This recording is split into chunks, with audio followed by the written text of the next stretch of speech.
Voilà Thierry Ray, Virginie. Un champion olympique de judo français et une triple championne du monde de ski acrobatique suisse, unis autour de la flamme olympique dans le village frontalier de Bois d'Amont.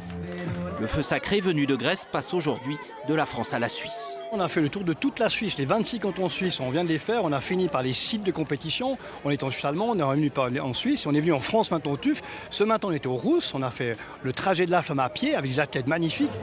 Un peu plus tôt, c'est le biathlète Quentin Fillon-Maillet qui, le premier, au Rousse, s'empare de la précieuse torche. J'aurais peut-être jamais l'occasion de la porter aux vrais Jeux olympiques, donc le faire sur un niveau inférieur avec les Jeux olympiques des jeunes, ouais, c'est une fierté. Fierté partagée par deux autres champions franc-comtois, Vincent Gauthier-Manuel et Vincent Defrane, ravis eux aussi de porter la flamme. La flamme olympique, c'est ce qui a guidé mes rêves de gamin puis d'athlète.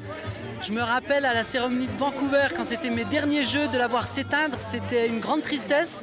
Et puis là, de pouvoir la revoir de temps en temps, régulièrement, c'est juste incroyable. Et elle nous porte tous, je crois. Alors moi j'habite à la frontière, c'est vrai qu'on a beaucoup de liens avec la Suisse, que ce soit à travers le sport, aussi pour le travail. Moi par exemple je travaille aussi en Suisse, donc on a besoin les uns des autres et c'est très bien que ça soit interfrontalier, surtout pour des jeux comme ça où c'est la première fois. Le passage de la flamme a ravi les Jurassiens et il pourrait bientôt la revoir. C'est en tout cas le vœu formulé sur place par le représentant de Paris 2024. Pourquoi pas? On adorerait que cette flamme qui a été portée ici par les JOJ revienne sur un territoire qui aura accueilli des épreuves de la jeunesse olympique. Donc ça me semblerait tout à fait justifié. En attendant 2024, la flamme olympique a repris la direction de la Suisse. Elle allumera la vasque des JOJ de Lausanne lors de la cérémonie d'ouverture jeudi soir.